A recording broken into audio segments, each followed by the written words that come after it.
Sebelum mengetahui proses pembuatan baling-baling kapal, kamu juga perlu tahu dong sejumlah jenis baling-baling kapal itu sendiri. Yang pertama adalah Integrated Propeller and Rudder, tipe yang sudah terintegrasi dengan rudder atau kemudi.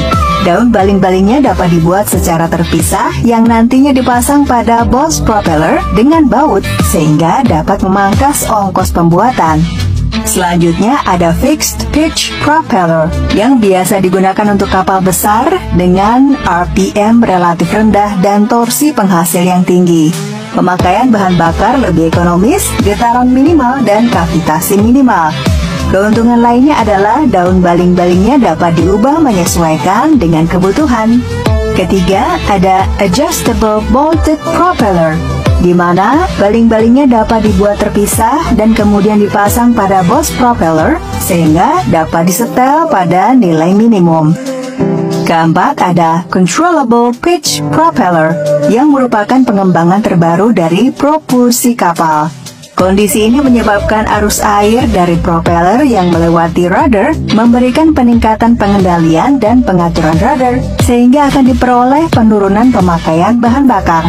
Kelima, Azimuth Thrusters, digunakan untuk mempermudah kapal bermanuver dengan alat penggerak berada di bagian atas, sehingga penggerak utama mendapat tempat yang lebih lapang. Keenam, ada Electrical Pods. Teknologi pod memungkinkan untuk menempatkan propeller pada daerah aliran air yang optimal. Ketujuh, Water Jets.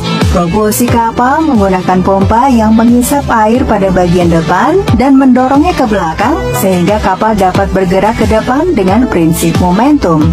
Jenis terakhir ada Contra-Rotating.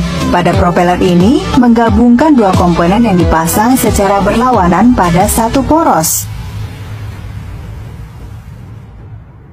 Setiap kapal memiliki baling-baling atau propeller yang berbeda satu sama lain, dilihat dari panjang, profil, hingga berat dari kapal tersebut. Jumlah bilah baling-baling pun akan disesuaikan dengan kebutuhan dan fungsi dari kapal. Tentunya hanya pabrik dan perusahaan tertentu yang dapat membuat baling-baling kapal, karena bahan dan proses yang dibutuhkan cukup spesifik dan detail.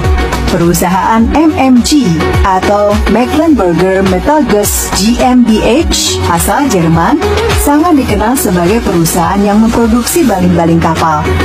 Perusahaan yang berdiri sejak tahun 1875 ini mampu memproduksi propeller antara 30 hingga 40 buah setiap tahunnya.